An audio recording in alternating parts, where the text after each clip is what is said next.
नीट प्रकरणातील विद्यार्थ्यांच्या आत्महत्या आणि दिल्लीतील आंदोलनादरम्यान पोलिसांनी केलेल्या लाठीचार्जच्या निषेधार्थ वंचित बहुजन आघाडीने आज महाराष्ट्र बंदची हाक दिली होती।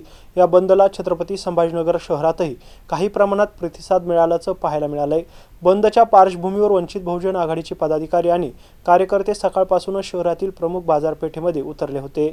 शहरातील पैठण गेट, क्रांती चौक, गुलमंडी आणि अन्य व्यापारी भागात कार्यकर्त्यांनी फिरून व्यापाऱ्यांना दुकाने बंद ठेवण्याचे आवाहन केले। यावेळी अनेक व्यापाऱ्यांनी स्वयंस्फूर्तीने आपली दुकाने बंद ठेवत आंदोलनाला पाठिंबा दिलाय। काही ठिकाणी व्यापाऱ्यांशी चर्चा करून बंदमध्ये सहभागी होण्याची विनंती करण्यात आली आहे। वंचित बहुजन आघाडीच्या पदाधिकाऱ्यांनी नीट प्रकरणातील विद्यार्थ्यांच्या आत्महत्यासाठी जबाबदार असलेल्या सरकारवर आणि अधिकाऱ्यांवर कठोर कारवाई करण्याची तसेच दिल्लीतील आंदोलनादरम्यान पोलिसांनी केलेल्या लाठीचार्जचा निषेध व्यक्त करत संबंधितांवर कारवाई करण्याची मागणी केली आहे। सरकारने विद्यार्थ्यांच्या प्रश्नांकडे गांभीर्याने लक्ष द्यावे आणि अशा घटनांची पुनरावृत्ती होऊ नये यासाठी ठोस उपाययोजना कराव्यात अशी मागणी देखील यावेळी करण्यात आली आहे। दरम्यान बंदच्या पार्श्वभूमीवर शहरात कायदा आणि सुव्यवस्था अबाधित राहावा यासाठी पोलिसांचा मोठा बंदोबस्त तैनात करण्यात आला होता।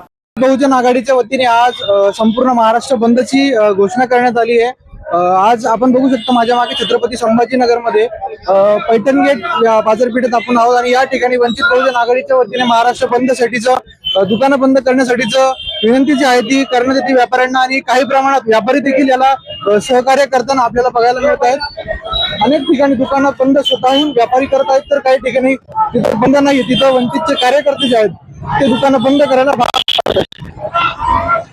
छत्रपती संभाजीनगर मधले दृश्य आपण बघू शकतो। आपल्यासोबत वंचितचे कार्यकर्ते आपण त्यांच्याकडनं जाणून घेऊया। काय सांगशाल, बंद चालू आहे आज प्रतिसाद चांगला, सर्व व्यापारी आम्हाला स्वतः या ठिकाणी मदत करताय।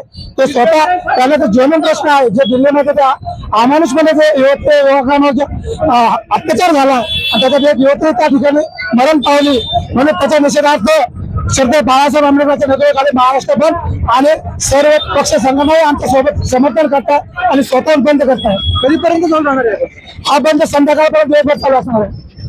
शेवटी वंचितचे कार्यकर्ते बंदला छत्रपती संभाजीनगरातून चांगला प्रतिसाद मिळत आहे असं त्यांचं म्हणणं आहे आणि हा बंद सुरूच राहणार आहे।